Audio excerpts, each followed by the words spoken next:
One of them has published 5 collections of poetry and the other has published 6 collections. So perhaps they will soon tie at some stage. Manohar Shetty has published 6 books of poems, including Domestic Creatures, published by OUP. His new book, Creatures Great and Small, and another forthcoming collection, Living Room, soon to be out. In the UK and the USA, his poems have been published in periodicals like London Magazine, Poetry Review, Vasapi, Poetry Wales, The Buffler, Shenandoah, Chelsea, The Woman, Atlanta Review, and New Letters, and many others. Several anthologies feature his work, notably the Oxford India Anthology of 12 Modern Indian Poets, edited by Arvind Krishna Mehrotra, and also in anthologies edited by Eunice D'Souza and Vilas Sarang. In Goa, he is best loved for his Ferry Crossing, a collection of short stories published by Peng, and some of the finest writings from Goa. He has been the editor of Goa Today for 8 years and has also worked in various other magazines in Bombay, Bangalore, and Goa. Abhay K is a poet diplomat, continuing the tradition of poet diplomacy in Kathmandu. He has 5 collections of poems and he is a spokesman for the Indian Embassy at Kathmandu. He is the winner of the SAARC Literary Award in 2013 and was also nominated for the Pushkar Prize in 2013. So I'll hand it over to Manohar. First of all, we are going to present you this beautiful book called Goa Travels. And to begin with, I would request the author of this book to introduce the book in his own words, share what this book stands for. Good afternoon. Goa Travels began to take shape in my mind about 6 or 7 years ago, when I conceived it as an all-inclusive omnibus Goa or a panorama Goa. Besides the accounts by all these great travelers who came to Goa, the original manuscript was really huge. It included short stories, poems, illustrations, mainly by the Portuguese artist A. Lopes Mendes, who visited Goa in around 1850, and accounts by historians like Sanjay Subramaniam. But the book was becoming too unwieldy, and so I began to focus only on the accounts left behind by travelers from the early 16th century to contemporary times. These travelers made long and dangerous sea journeys, mainly from Europe, and left behind most telling accounts of Goa in its halcyon days as Golden Goa, or as it was called then, the Rome of the East. Following the 16th century, Goa declined rather abruptly. And among the travelers, and in later years, there were fewer and fewer accounts till Goa again became the epicenter of the tourism trade, especially in the early 60s. Amongst the earliest travelers was Garcia de Orta. He was a Jewish doctor and botanist of Spanish origin who settled in Goa in 1538. He was a close friend and confidant of Portugal's greatest poet Luís de Camões. Camões also lived here at the time and wrote his epic poem Lusíads.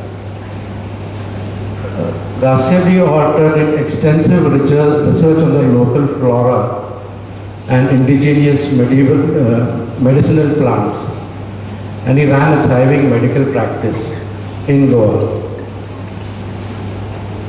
He was also known to have performed the first autopsy in India on a cholera patient. He once remarked that we get to know more in one day with the Portuguese in India than what knowledge we gained in 100 years by the Romans. Garcia de Orta died in 1568, but during his lifetime he escaped detection and persecution as a Jew. But his sister Katerina, who also lived in Goa at the same time, she was not so lucky. In 1569, she was burnt at the stake at Old Goa at an auto da fe. Following this rather tragic end, the Portuguese naturally discovered that Garcia de Orta was also Jewish.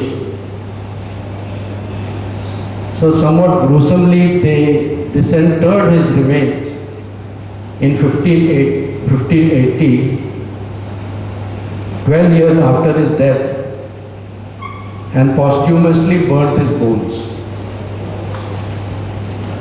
Such was the zeal and bigotry of the Portuguese of the time. But there were several other travelers who left behind extremely colorful accounts. The most colorful of these travelers was the Italian, Pietro della Valle. Della Valle was born in 1856. He was the scion of an illustrious family in Rome. After a voyage to Baghdad in 1616, he married an 18-year-old Assyrian Christian named Mani Glorida. 4 years later, the young bride died near the Gulf of Hormuz, that is near Iran, from fever and an unhealthy climate. Dilawal had her body embalmed and preserved in a coffin. He kept the body on board when the ship arrived in Surat on February 10, 1623.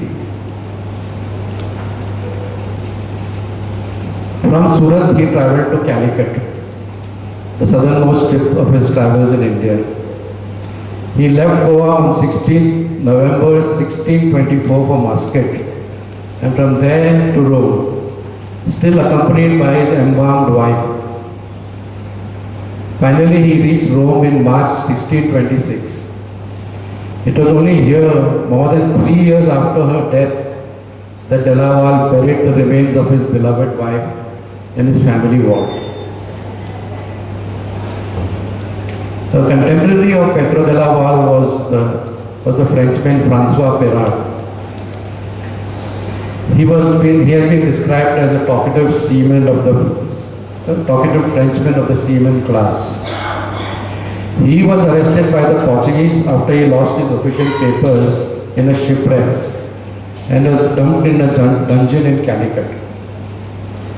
His health deteriorating, he was sent in chains to Goa, where he was admitted in the Jesuit hospital, then reputed to be the finest such institution in all of Europe and Asia. Pérard recovered, and to save himself further long-term incarceration, volunteered to serve in the Portuguese army. During his 10 years of service, he was a keen and insightful observer of the Portuguese and the surrounding environment. Another Frenchman, Jean-Baptiste Tavernier, arrived in Goa more than 30 years later. Tavernier was a wealthy and famous jewel merchant, dealing mainly in diamonds with Indian royalty, high-ranked Portuguese officials and local businessmen.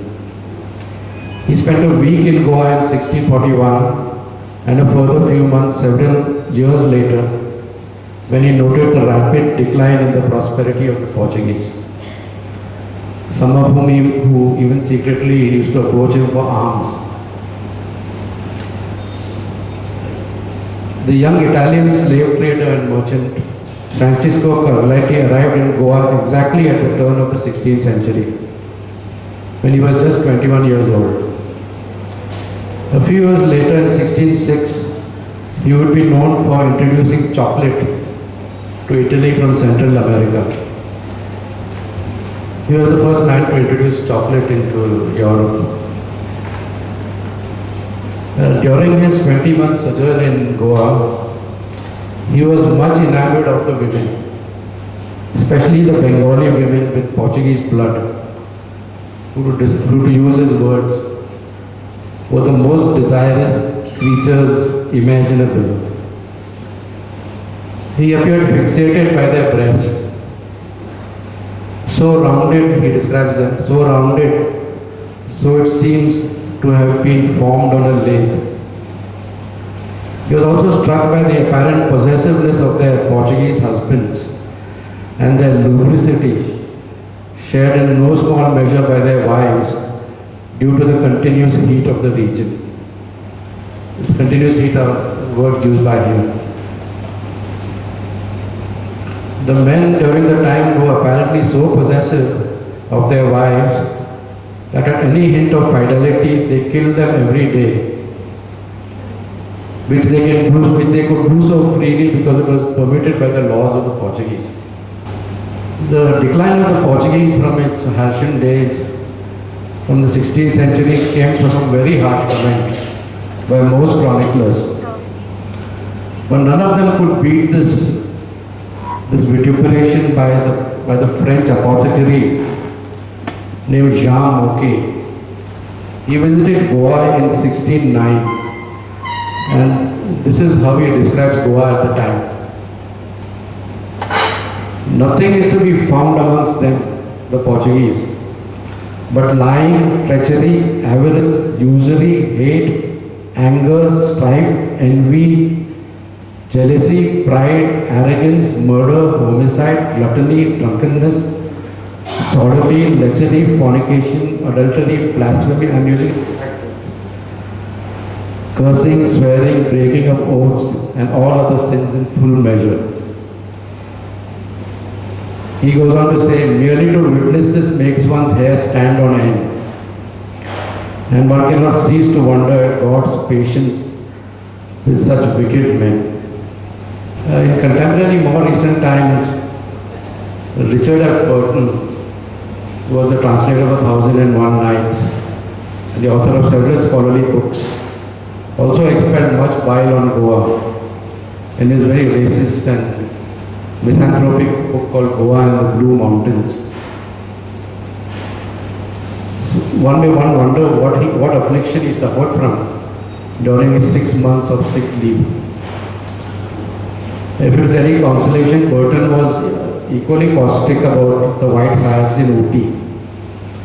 His wife, Lady Isabel Burton, who accompanied him on their second visit to Goa in 1876, was even more caustic.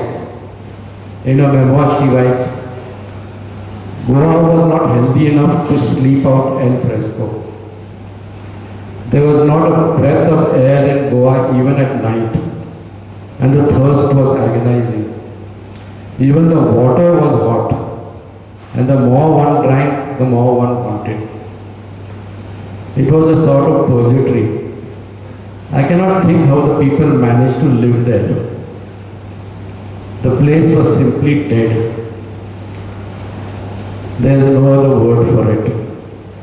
Of all the places I have ever been to, in sandy deserts and primeval forests, Goa was the worst. This is Lady Burton, and how times have changed. A much more sympathetic account came from a French priest, D. Klugen, who visited 20 years after Burton. Who visited Goa 20 years after Burton. He found the clergy, though poor, most regular and exemplary in their manner. And of the general community, he found that it would be difficult to find one pursuing a more regular, tranquil, and moral conduct than that of the present inhabitants of Goa. This book could not be complete without an account of the Inquisition. Unfortunately, there is only one account left behind, and that was by a French physician named Dr. Gabriel Dellin, who was a victim of the Inquisition, and he was incarcerated in the dungeons in present-day Old Goa in 1675. But he lived to tell the tale. He is possibly the only eyewitness account of the Inquisition in Goa, detailing all the diabolical rites of the tribunal, the farcical trial, his harrowing incarceration on the flimsiest of charges, and his eventual liberation.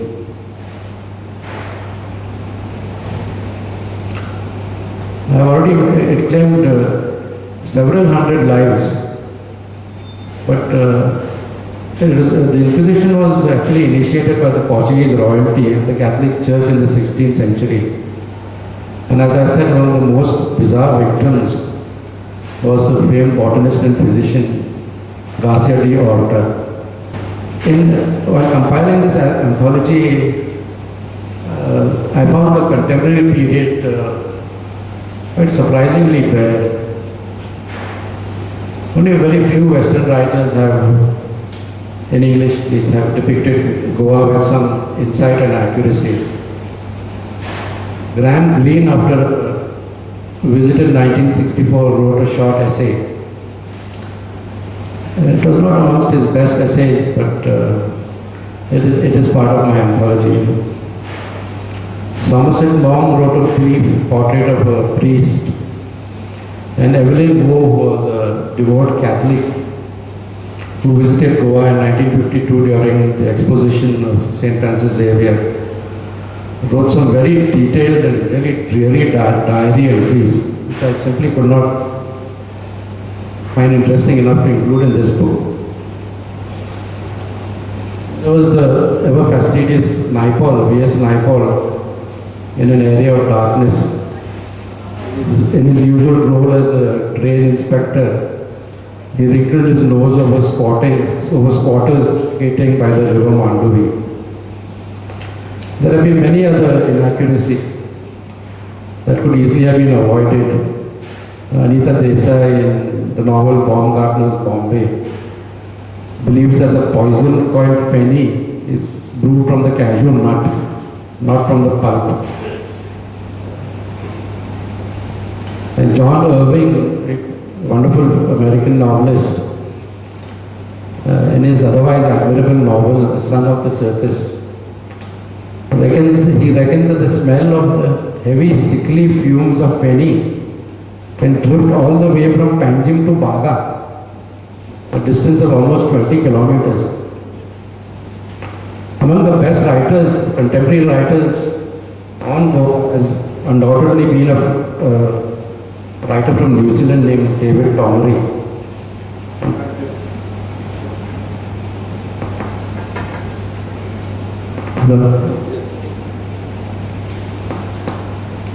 If anybody is interested in travel writing on contemporary Goa, is Hello Good Night, Life of Goa. It's published by Lonely Planet. It's by far the best book. Among the great illustrators was Antonio Lopez Mendes. He was a skilled craftsman and illustrator, and who traveled around Goa for almost a decade in the mid-19th century. So if anyone wants to really soak in images of Goa, India Portuguese, which was published in 1886, is really the book to at least to take a look at. Thank you for giving such a descriptive account of Goa through travel writings. I am already looking forward to read this book, and but you remarked that there has been a decline in quality of travel writing in contemporary times. You yourself have been staying in Goa since 1985. You are a poet, a well-known poet.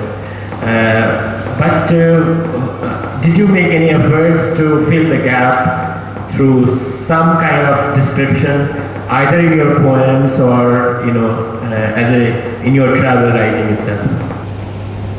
I am not much of a traveler. I haven't gone beyond Bombay and Baroda in the north and Bangalore in the south. So I sort of looked vicariously through this Goa Travels book.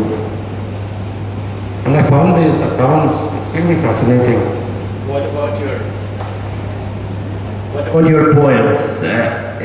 Does Goa feature in your poems? I mean, writing about Goa, its life, how is it now? For the first 10 years that I lived here since 1985, I couldn't write a single poem about Goa. Around 95, around 2000, I wrote a few. And as sometimes happens with poetry, they came in a burst.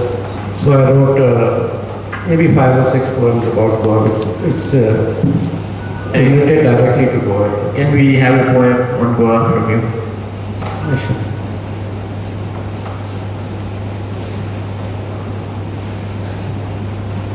To make up for the decline in the quality of travel writing, let's hear a poem on Goa from Goa's own poet. This is from my new book, Living Room. It's called Sun Worshippers Anjuna. Their eyes are invisible behind their sunglasses. Their walrus breasts resting apart like bunny sacks bear a hint of whiskers. At high noon they are packed in the palm prawn shack. They nurse a gin and tonic or a tepid beer as the bored waiters swat flies from the checked tablecloth. They lumber off for a last dip before sunset, turn on their bellies for an even tan. Their spread eagle legs are pink as hunks of ham hanging from hooks. In their rooms they shower off the sand and gel. They share a candlelit supper. They fly back home with a light shade of butterfly wings stamped on their buttocks. Thank you.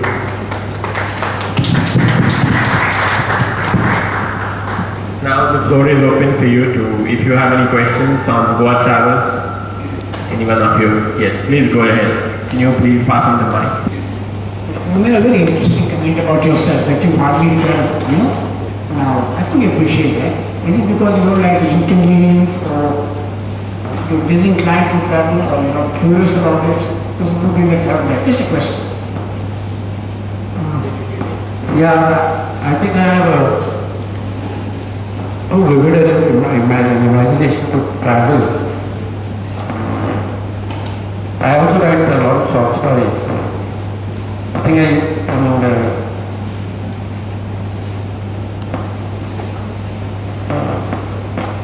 some people prefer to be sort of the familiarity of the place. For me, it has been Bombay, Goa and Bangalore. And beyond that, I haven't really been anywhere. So there's a kind of a vicarious pleasure in sort of examining the world of these travelers. So hence this book. I don't know what, I find travel writing itself as a genre, I find it quite dull actually. Because it's when you sort of grow in one place that it sort of in turn grows on you. Like, say, R.K. Narayan Malgudi. So I have a sort of a Malgudi sensibility. And I've never been much of a traveler. The irony is that I've lived vicariously through these great travelers. They left behind very wonderful accounts. Some of it, unfortunately, is in not exactly old English, but it's a little difficult. But I didn't have enough time to find translators to render it into really contemporary English. But they were really wonderful travelers. They came long before the hippies and anybody. And in fact, as I said, the world of the contemporary writer has been rather poor enough, really disappointing, not to find anything really. If you read Evelyn Bowes' diary entries, from his diaries when he came to Old Goa in 1952, they are so boring, utterly dull. It just He came when Madhuri had just come up. And I went to two items. And all these actually are what he ate for breakfast, and he met this priest, and he met that priest. Absolute nonsense. I can't reflect that on my readings. I thought I'd point out to Inside Goa by Manohar Mugandkar with Mario's drawings. That's a good travel book. That's an excellent book. Yeah, I'm surprised you left out. I have two comments. One is that I think all these travel writers put together have created the stereotypes of Goa that prevail and which have been absorbed by, say, Niraj Chaudhary. You know, I'm not sure if you agree with that. No, I was very, The very. last thing I want to say is that Graham Greene has always been credited with foresight, insight into the politics of the future. And reading his essay, and by the way, he stayed with us when he came. Graham Greene, I know that. So reading that essay at that time, I mean, I'm reading that essay now when I was writing my own book, I realized that he predicted what was going to happen. He had predicted everything about how Goa would be swallowed up by this vast population surrounding it, that the beauty of it would also be swallowed up and destroyed. And he said it in the most powerful, beautiful language. So, He's among the very few writers actually who got Goa right. I agree with her. I just wanted to make a statement about Burton and his writings on Goa. And they were very colored by the fact that he actually mistook Muslims for being, yes.